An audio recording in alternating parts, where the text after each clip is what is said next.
This is A Different Perspective with Kevin Randle. A retired U.S. Lieutenant Colonel, Kevin Randle has been studying UFOs for nearly 50 years. Kevin has investigated some of the most famous UFO cases in the world and has been consulted for dozens of documentaries about UFOs. Considered one of the leading experts into the Roswell UFO crash of 1947, Kevin has written more than 25 books about UFOs, including the recently published Roswell in the 21st Century. Now, here is the host of A Different Perspective, Kevin Randle. And welcome to this edition of A Different Perspective. I'm Kevin Randle. For those of you interested, this is part 2 of my discussions with Tom Carey. We had a little bit of a technical problem with part of the first segment, but we're back here live and in color, I suppose you could say, with Tom Carey. When we went away, Tom and I were discussing some of the aspects of the Roswell case that did get a lot of talk. We mentioned briefly MJ-12. I believe it's a complete and total hoax and just diverted attention, is what kind of annoyed all of us for a period of time. I think Tom kind of agrees with that. It was just a useless diversion of resources, investigative time. One of the other things that came up in that time frame that I think follows the same sort of is the alien autopsy. What was your thoughts when that came about? And of course, we now know it's a hoax, but what were your thoughts when that all broke on the scene?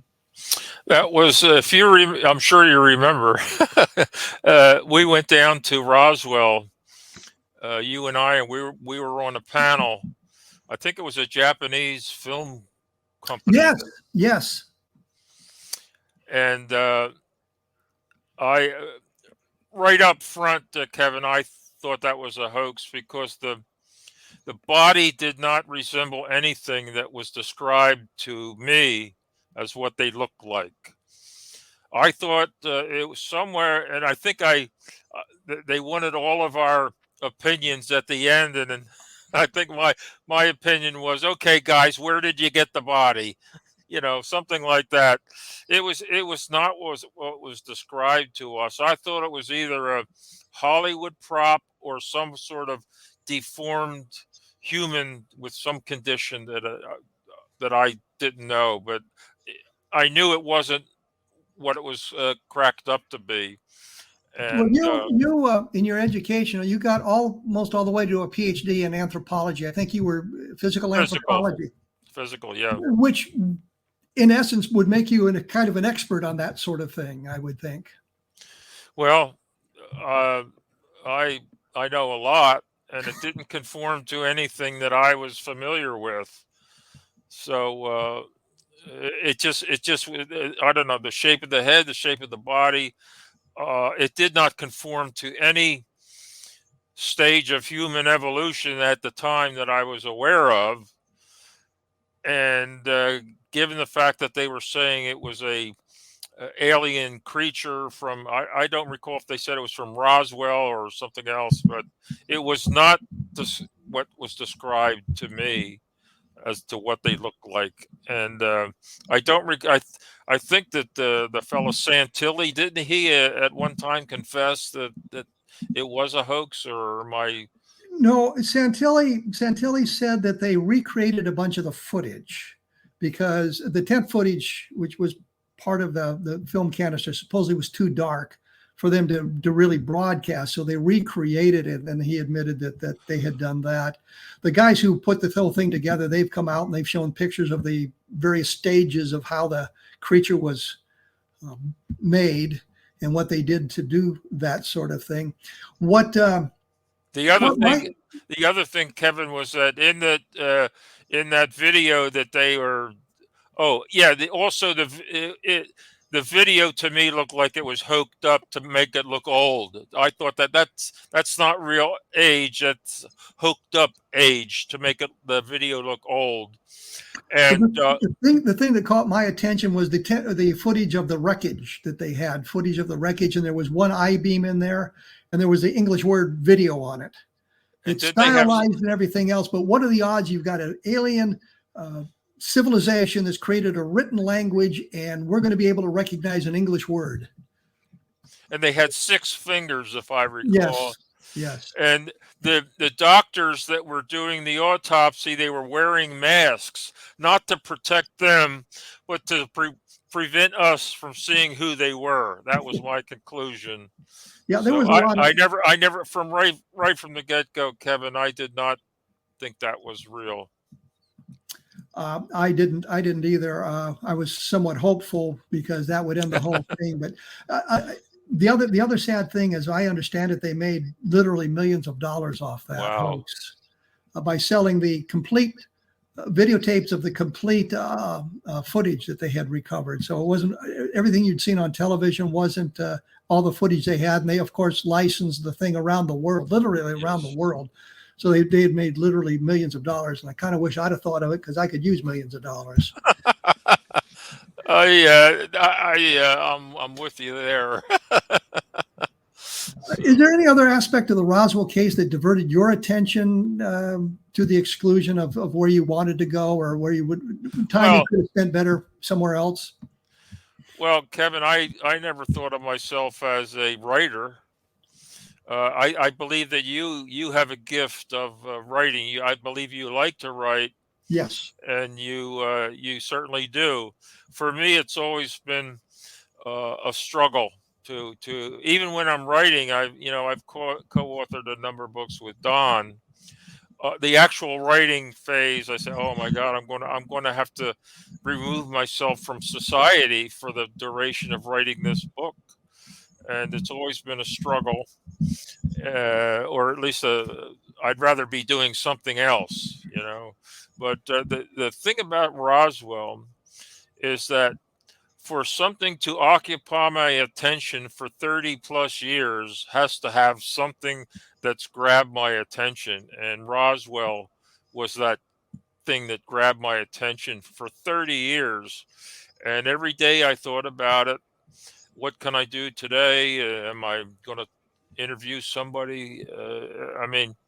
It was something I never expected. In fact, after I took my first trip to Roswell in 1993 with you fellows, I think it was when they were filming the movie Roswell, and I thought, well, I've been to Roswell. That's it for me, and that was actually the start, and so it's I believe. Right now, I've gone as far as I can with the case. Everybody's. You'd said you were retiring from ufology and you weren't going to actively seek new leads, but you said something just came over your desk in the last week or 10 days. Yes. Caught your attention. Yes, I know. No sooner did I say, "I'm okay, folks. I'm out of this." I get a phone call from a fellow in Florida, and he said that. He's calling me because he had just bought our book called Roswell, the Chronological Pictorial, part of which you can see up above me. I always keep it there. And he said, I opened the book and I saw a picture of a fellow named Walter Hout. And he says, oh my goodness, that triggered a memory that I have of somebody who I remember seeing when I was 6 years old. This would be back in the 1980s. 1980s. Sounds like Gerald Anderson, doesn't it? He said, I was 6 years old, and there's this fellow that used to, and this fellow lives in Florida. He said, my folks knew a couple that owned this bar, and they used to take me there once in a while. And there was this fellow that would come in, and this is now the 1980s. He said he'd be talking about this case where he was on a flight. He went to a base in Dayton, Ohio, with these little bodies, and he saw them, and the whole thing. So the whole thing had to do with the Roswell bodies. And he said everybody in the bar, the saloon, or whatever that was, they just called this guy Colonel. They don't know what it is. They say, okay, Colonel. But he said, I remember this guy talking about Roswell and these bodies. I said, okay. And the magic question is, what's his name? And he said, well, I just remember his first name being something like George. I said, "Oh, well, that's great. I'll plug George into my super duper browser here and see how many million names of George come up. Would you recognize?" So he said, "No, no, okay, I understand." He says, I'm still friends with the son of the people who owned the bar. I'm still friends with the son. They were both around 6 years old at the time. So he says, I'll find out from him if he remembers the last name of this guy. And so the same day I get a phone call. He says, yes, his last name was either Bumgardner or Bumgarner. But, I said, is that Baumgartner or Bumgartner? He said, I don't know, but it sounded like Bumgardner. Well, I said, okay, let me check my base yearbook. And sure enough, Kevin, there's one Bumgarner, Bumgarner in the yearbook. And he was saying that he couldn't pronounce it right. It's either Gardner or Garner without the D. And sure enough, there's one Bumgarner in the base yearbook from 1947. And I said, okay, I'm with you on this. Now, I can fax you, not fax. Why did I say fax? I don't use the fax. Tom, let me interrupt you there because I'm going to have to take a break. Already? I think I appreciate what you're going to do, and you're probably going to email it to me with an attachment or something like that. I'm here with Tom Carey. We're wrapping up Roswell with his latest information, and I know he's read the information I had from the guy that sort of the same sort of situation where we found this Don Schmitt. Anyway, we'll be back. When we come back, we're going to move away from Roswell into other aspects of ufology and what Tom is doing in the world today. I want to finish this story, though. We will do that when we come back. So thank you much, Tom. We will be back right after this, so please stick around. I am back. I had to push the button. I'm with Tom Carey. When we broke off, Tom was talking about Baumgartner. So please continue. Well, the thing was, Kevin, when he started his story, I already came to the conclusion, oh boy, this is going to go nowhere, because we had, with one name, what am I going to do? Well, he's telling me all this stuff about he said the thing that triggered him was that this fellow had information that he was not familiar with, and he's talking about bio and all that sort of stuff.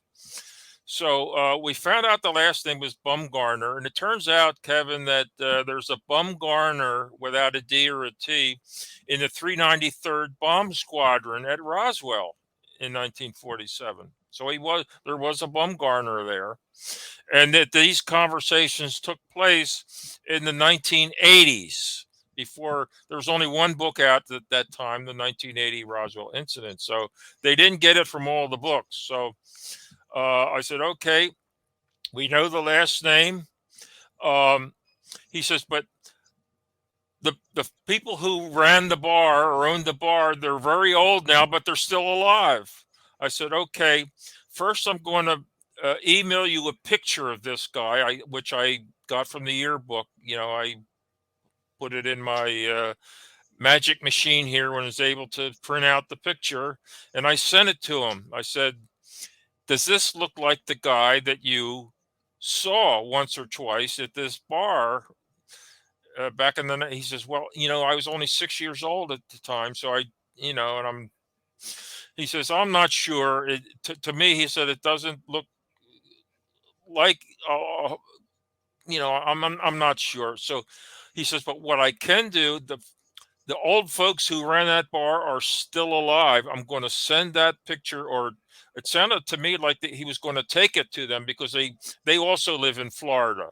So these people live in Florida. He says, so now I'm going to take them because they knew this guy very well. They knew him. So I'm waiting now for a result of that trip to where the old folks are, to look at that picture of Bumgarner from the 47 yearbook. If that's the guy, we have something.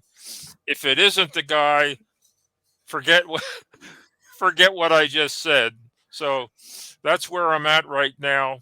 The person I was talking to, he says, I'm 6 years old at the time. I tell you what I remember, and it had something to do with information about Dayton, Ohio, and Wright Patterson, and bodies in Roswell. And whenever I get a lead that has to do with the bodies, even now that I'm out of the business now, it goes right to the top of my basket, which was empty. So it went right to the top of my empty basket. So I'm following through. I guarantee you, I will let you know what happens on this. Well, I appreciate that. And I can put it up on my blog and maybe get some people to take a look at what's going on. Yes, but I was going to ask you if you had ever come across a Bumgarner in your no. Yeah. But it's kind of like this Dalton Schmitt guy that just appeared and I've mentioned on the program, and I've told you, he's not in the yearbook, but he's in the base phone book. And I was looking at the base phone book. He was a major at the time, and I said, well, his phone number is 312 on the base. And so I was going to look for other phone numbers with 312 to see what association he might have. It give me an idea where he was. And of course, Jesse Marcel's phone number was 312. So he's like in the office with Jesse Marcel. We'd never heard the name, never had come up in any of the discussions. And here's a guy who was shared an office with Jesse Marcel. So, course, what became what? Well, he died. The guy died in 10, 12 years ago. So there's nothing I can do about it. It was just somebody. Well, he said I was in this discussion with my friend, and he was talking about this Dalton Schmitt guy, or I guess he knew Dalton Schmitt. He knew Dalton Schmitt, and he just contacted me and said, was he really there? What and that sort of thing. And I looked the information up, and there's this guy in the office with Jesse Marcel. You remember the guy named Brees, who was, I guess, in the office with Marcel, but his phone number is associated with the operations of one of the squadrons. So he's not got this close association the Smith guy did. Now here was a lead we could have used 20 years ago, but yes, there's nowhere else to go. Did this Dalton fellow die recently, or was it? He died about a decade ago. And you look him up on the internet and you can find some information about him, which is what I did. I put all the information I had up on my blog. So there was no further information beyond that. He worked in the guy that contacted me was surprised I was able to learn that he worked in the same office with Jesse Marcel. And it was the old trick. If you watch the movie All the President's Men, and they've got the big list of who everybody is and their phone number, the phone numbers, the office phone numbers. It says find somebody else with the same phone number that's close by, and it might take you in the direction. So I'm thinking, well, I'll see where this phone number takes me, and it took me right to Jesse Marcel. I mean, this is a lead we could have used so long ago. Right. But I think that kind of exhausts Roswell. And I thought, and I know you're a big fan of abductions. So I wanted to get your take on abductions. I know you haven't done a lot of research on it, but when you're in the UFO field, all this stuff kind of rains down on you, and you can avoid it or not. I know a great deal about abductions and cattle mutilations and crop circles and all these things. I think are pretty nonsensical. Kevin, I only had so much time available, and all of my time was taken with Roswell is labor intensive. It's labor intensive, and abductions to me, whether it something like sleep paralysis or something like that. I will tell you this. My wife and I, David Jacobs. Yes. I don't get this. My phone doesn't ring unless I'm talking on the. David Jacobs invited myself and Doreen to a one of his get-togethers of all the people. What is? Ignore your phone, Tom. Okay. We're over here. So. He had this get-together of all the alleged abductees, some sort of. It wasn't like a party; it was just a get-together one Saturday. So Doreen and I went, and we were struck by all of the male alleged abductees had the same demeanor. And all of the female abductees seemed to us to have mother-daughter problems. And I mean, they all had the same symptoms to us of this and that. And so at least I made the conclusion, oh, this is what's going on. It's not maybe being taken away somewhere by somebody from another world. It's that the women have problems with their mother. All of them did. And the men, all to me, were of a certain persuasion, to say. Well, let me help you out here, Tom. When Bill Cohn and Rob Estes, when we were looking at the abduction phenomena, we interviewed some 316 people. And what we learned was that there was a disproportionate number of homosexuals in the abductee population, which is not to say anything pejorative about homosexuals or anything like that. It's just an observation based on our discussions with the people who were involved, interviewing the abductees. And when we explored it a little bit further, what we learned was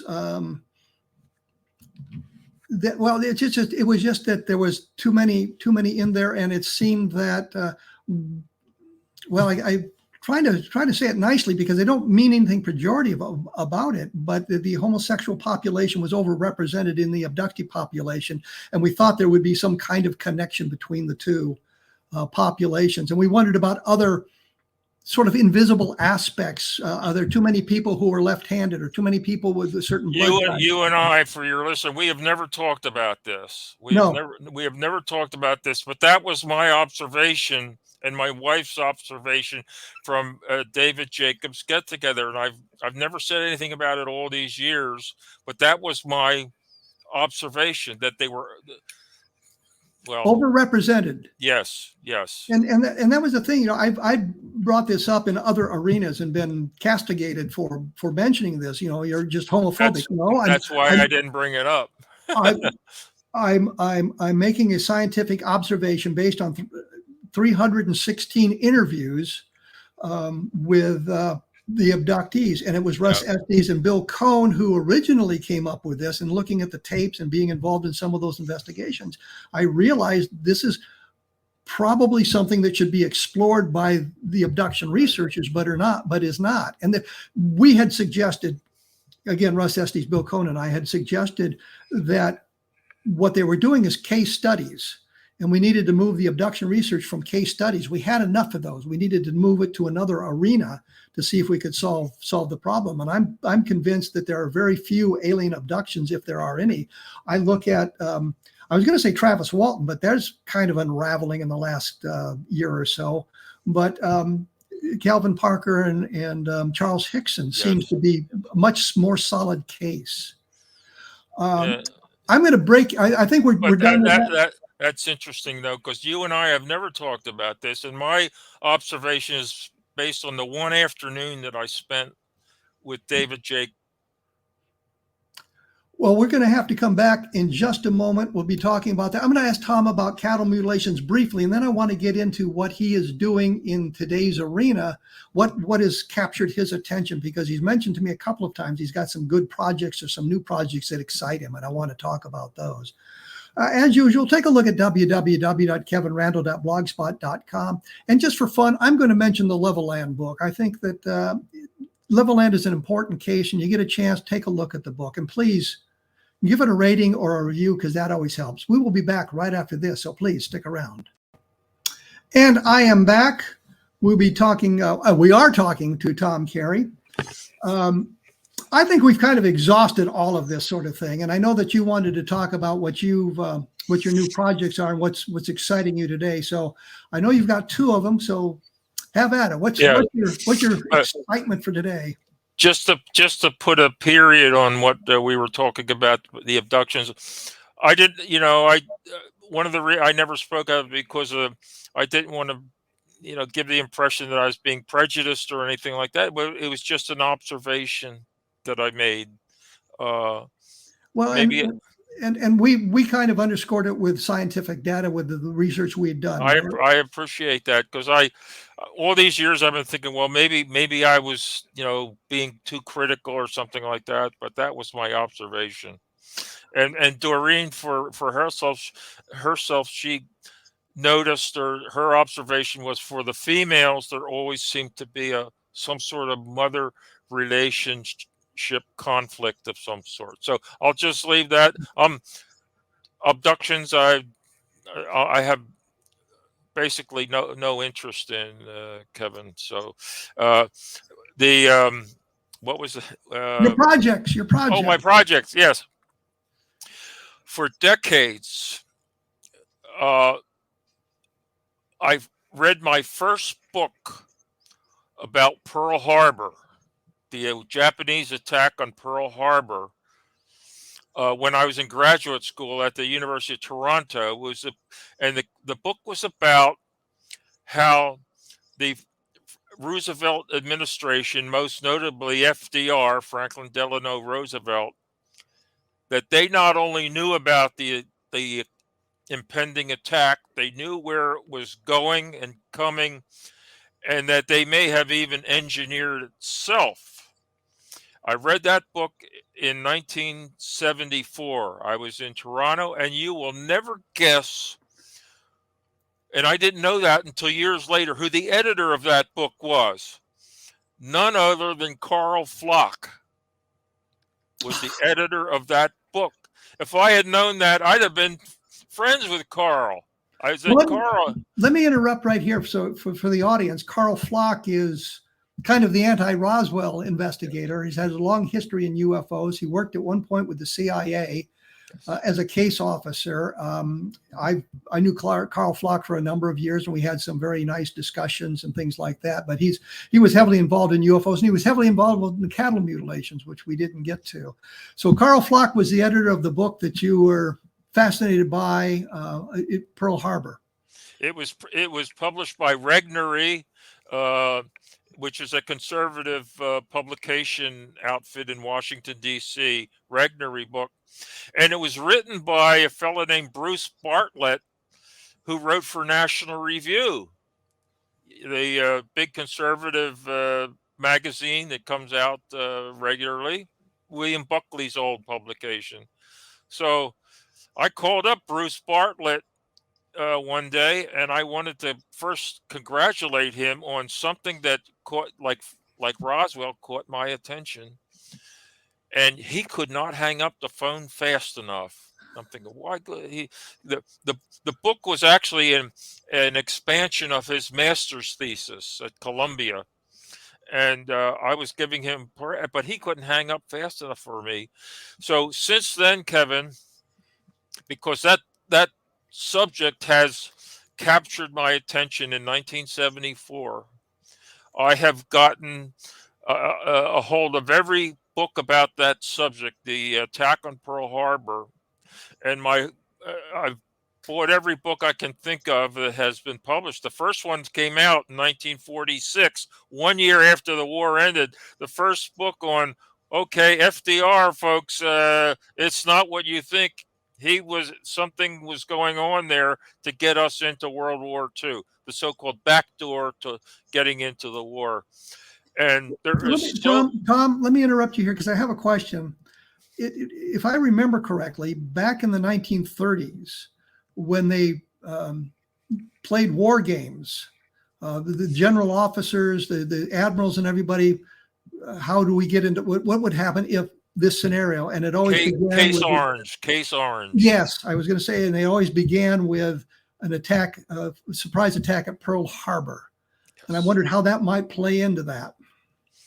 Well, logistically, I guess it made sense. If we had our fleet based there, that would be a logical. It's not an arcane thought that if have committed that you're going to go to war with the United States in the Pacific, and their fleet is based at Pearl Harbor, and they are really the only obstruction you have to expanding your empire in, say, the Philippines and Malaysia. And you've got to do something about the American fleet at Pearl Harbor. It's not an arcane subject that a lot of the people say, oh, they had no idea. Well, right off the top of my head, that would be one of my first thoughts.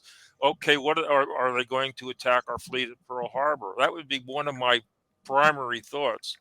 Well, like you said, as far back as Billy Mitchell in the 1920s, when they were just starting to convert some ships to aircraft carriers, because he was a big proponent of air power from aircraft carriers. And near the end of his career, I think they court-martialed him. And Yes, they did. Near the end of his career, they said, "Well, what do you think is going to happen in the future?" I can't remember if he made general or not. Yes, he was a brigadier general, and then what happened was he wanted to demonstrate the power of aerial assault on battleships. And the Ostfriedland, he sunk. And the Navy set it up so that it was almost impossible to sink them. And in the last bombing run, they came in lower than they were supposed to, and they sank the battleships with their airplanes. And he was court-martialed for disobeying his orders. Yes, so from brigadier general to colonel. Yes, you can't do that. You can't sink our battleships. Oh, you came in too low. Oh, no enemy would do that, right? Yeah. So one of his final statements was that he expected a future war with the Japanese Empire, or Japan, with an attack starting, surprise attack, probably on a Sunday morning at Pearl Harbor. And that was like in the 1920s. And the future deployments of the Pacific Fleet in testing what that we called Case Orange, it was sort of anticipating an attack from the northwest of Hawaii, which is where it ultimately came from. So I've got all these books. They call them revisionist history. It's like, oh, folks, it's not real history. It's revisionist history. I'm sorry, folks, but it's history that has not been recorded adequately. And my project is to bring all of these together, because there's a book here and a book there and a book starting in 1946, Kevin, the first book by a fellow named Morgenstern. And it's that thick about the attack on Pearl Harbor that it's not what people were led to believe totally. And it's caught my imagination. I figure my project will take, I hope I finish it before I check out. That's my belief about it. Well, let me direct you back to another question. You talked to the publisher, Carl Flock's boss, the book that got you started on this. Did you ever communicate with him again? No, he was Flock or the boss. The boss. No, because the guy who wrote the book. He was so angry with me that I called, that because he was still writing for National Review at the time. And it caught me by surprise. I mean, so somebody calls you up, Kevin, and says, "Oh boy, I really like that book. You're in a positive disposition, right?" And this fellow was, why are you calling? Well, because you wrote that book in 19. Well, yes, I did. I thank you. Goodbye. And I'm thinking, what's the story here? So I can only think it's because he was a columnist for National Review and an online columnist, and that he just didn't want to be associated with something, because the company. This is what happens when you get old. You start tripping over your words. The country is so polarized today that you can't say anything like that, because you're castigating a Democratic icon. FDR could do no wrong. Well, okay, he helped us win World War II. I'm just talking about how we got into the war. And you can't criticize FDR. Even the Republicans, he was wonderful. He was just great. Well, one of the icons, he was a great author and historian by the name of John Toland, Toland. I've read some of his books. He was an icon of historical research until he wrote the book Infamy, which was about the attack on Pearl Harbor in 1980. He wrote a book called Infamy, and all of a sudden his name became mud. I mean, his wife was Japanese, so that was a big advantage. And he had just finished a book called something it had to do with Japan. And oh, what a wonderful book! Oh, thank you, John. Thank you. Oh, what a wonderful book. He writes Infamy in 1980, and all of a sudden he's trash. And I just didn't think that was right. So he's interviewed. Remember, this was on C-SPAN. There was an interviewer named Lamb, Lamb. I forget his first name.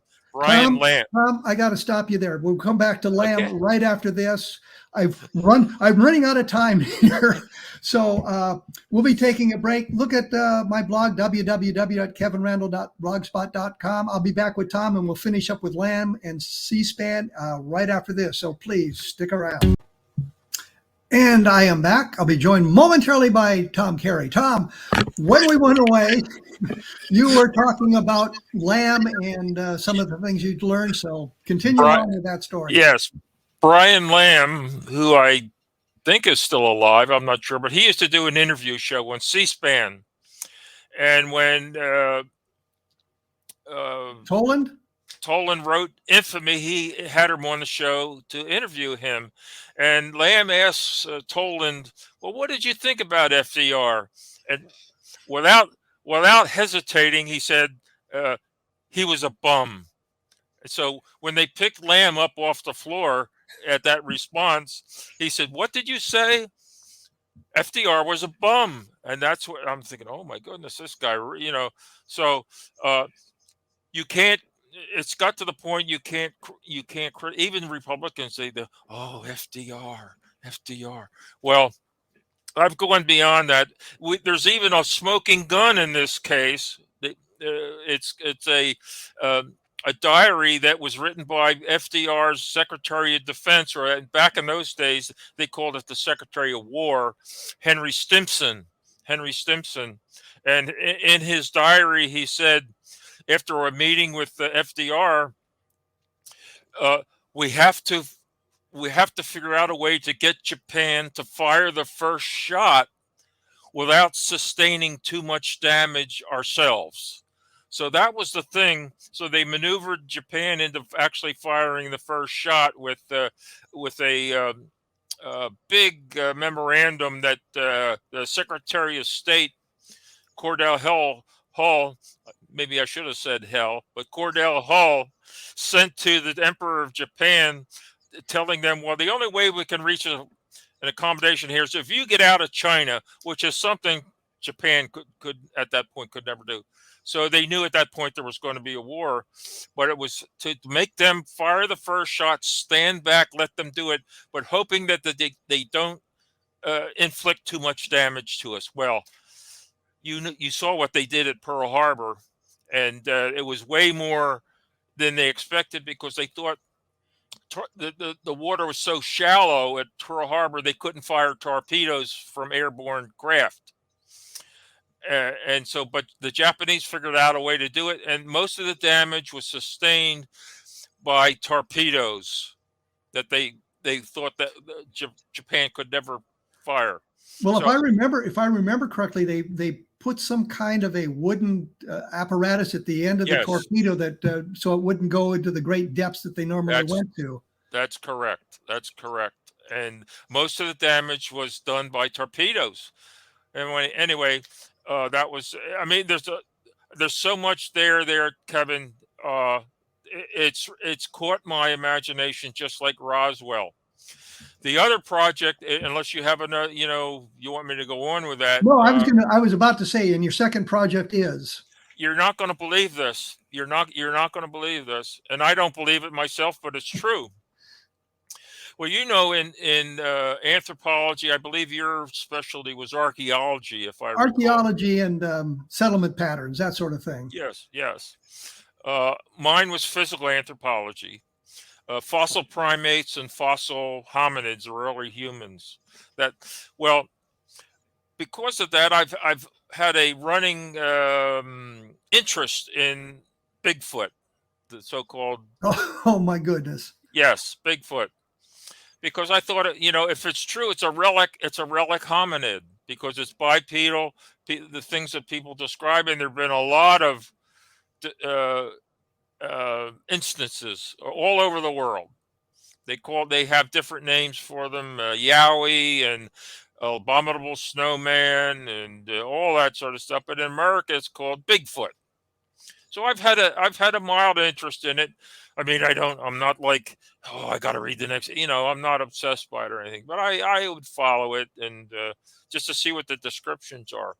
So a couple months ago, my wife, Doreen, who was in a historical society locally, the Montgomery County Historical Society, Bryn Athyn Historical Society, she comes home one night about 3 months ago. She says, I was talking to this fellow at the meeting, and he says he had a Bigfoot encounter right here in Bryn Athyn, or in Bryn Athyn. I'm in Huntington Valley. In Bryn Athyn, about when he was like 15, 16 years old. I said, Bigfoot here? She said, yeah, that's what it sounded like. So I got to interview this guy. So I called him up and I said, I want to interview you, but I want to interview where you had your sighting. So we went to the spot because it's like an hour. It's an hour. There I go again. About a mile and a half from my house, not that far away. Bigfoot, a mile and a half away from my house.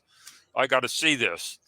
So we met at the spot, and I said, okay, tell me your story.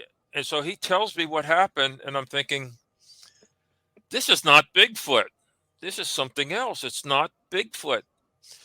And it sounded like a story that I had heard several times about this thing called the dog man, which is, a canine. It's not a hominid. It's a canid. And the story was so interesting, and it's only a mile and a half from my house. And I found other witnesses. There's a number of other witnesses that have seen this thing, whom I believe. You know yourself, Kevin. You can talk to somebody, whether your gut tells you they're believable or not. These witnesses were believable. And so I interviewed them, and I contacted a fellow by the name of Eric Mintel, Mintel, who's a world-class jazz pianist, but he has this other interest in the paranormal, okay? The Jersey Devil, things like that. But he's a world-class jazz pianist, but he has this other side of him that he does investigations. In fact, he did one recently up in Don Schmitt's territory up in Wisconsin called the Beast of Bray Road. And so he got in. So I called him up. I said, would you be interested in this local sighting we have here? So we're following up on that. We've had a night investigation, and it is. I did not believe in my interest was Bigfoot. It turned out not to be Bigfoot, but it's this other thing that I never put any stock in. Are you gonna be writing about this anywhere, or is this just? Yes. Well, we're finishing up a documentary as we speak. We're close to the end of it. I'll send it to you if you want. I see your head just dropped there, and then like no, there was a note that came by. I had to look at. But as we speak, we're in fact the documentary might be finished today. so we did a documentary. There was a write-up. If I can get the newspaper write-up, I will send it to you. But I never, I never put stock in these things. Well, I will tell you my one Bigfoot story, and then we're going to have to break it off. I don't know if you recognize the name Warren Smith. He did a lot of books on UFOs and paranormal and things like that. He was a friend of Brad Steiger. Yeah. Sometimes wrote under a different name, which escapes me at the moment. Kevin Randle. No, he asked me once, did I ever make up stories? And I said, well, no. And he said, well, he sometimes did to flesh out an article. And he told me about this Bigfoot story that he created in Missouri about 2 college girls who'd seen a Bigfoot. And I'm thinking, well, that's just absolutely great, because that's all we need. We've got this published in a magazine now, which will live forever. And we have to determine whether or not these stories are true. So I think of anything that Warren Smith is involved with, I just ignore, because it's just not worth the time to follow up on it. That's my Bigfoot story for you. Oh, well, I know it was helpful. that's very helpful, especially the unhappy ending that you just ignore it. But he also wrote under the name Eric Norman. I remembered the name Eric Norman. Don't know that one either. Well, if you find stuff from him, just kind of set it aside. See, the thing is, Kevin, is that if I won the lottery, right, like this some person won a couple $100 million. If I won the lottery, what I would do is, take care of my family, my wife and 2 children. But after that, I would try to sign myself up on in paleontological expeditions and of both of a hominid and primate nature, and even the Mesozoic, the dinosaurs. I love paleontology. Well, Tom, we're going to have to let it go at that. I'm out of time. Just out of time. I'm sorry. Can't help it. But I enjoyed the conversation. I think it's been interesting, especially the information about Pearl Harbor and the possibility, which the theory I'd heard before. So thank you for showing up. I'll have you back sometime, and maybe we can go a little bit deeper into Bigfoot and the Dogman and the documentary. I'll let you know what happens. Okay, thank you, Tom. Next time coming up, I'm going to talk to Chris O'Brien. We're going to be talking about cattle mutilations from the other end, as I think I've mentioned before. He's done a lot of research into the cattle mutilations. He has written a number of books on cattle mutilations, but we'll look at that from his point of view, and I'll ask him some tough questions about it. I've done some research into cattle mutilations simply because I was asked to do it, so we have that. And once again, I'm going to kind of push. I think the book Understanding Roswell provides you with a good perspective of the Roswell case that takes all the nonsense out of it. Here's what we know for a fact. Here's where things go truly. We can ignore this part of the case and this part of the case. Here are the things that help us get there. And I think it will get us to the extraterrestrial, even though we cannot prove it beyond a shadow of a doubt. We can get that direction. So as I say, I'll be back here again with Chris O'Brien, and can't really think of much. So thank you for tuning in, and I will chat with you again soon. Thank you.